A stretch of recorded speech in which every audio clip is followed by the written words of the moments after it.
Mate, you can't call Fairly Pies junk food, but I'll tell you an even better story.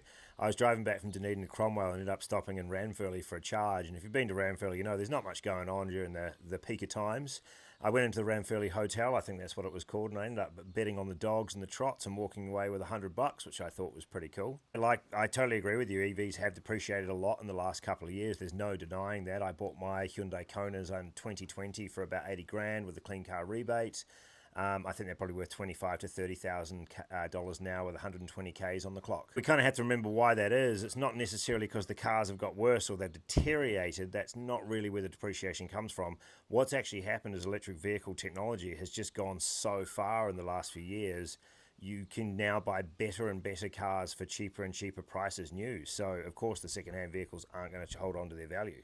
And I see that as a good thing for Aotearoa New Zealand, to be honest, because it means a lot more people can afford to get into EVs, and getting into EVs has the potential to save people lots of money.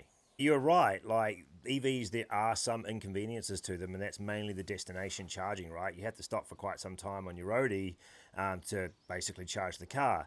But for most people, that's generally offset or even outweighed by the convenience of charging at home and having a full tank of gas every time you start your journey. When you think about that, most of the time that car returns home at the end of the day, which means it can be charged essentially while you're sleeping. But it's really important to acknowledge at the same time that EVs are not appropriate for everybody yet. Some people like to go, well, four-wheel driving. Four-wheel drive EVs are really, really expensive. Some people need seven-seaters. Seven-seater EVs are really expensive.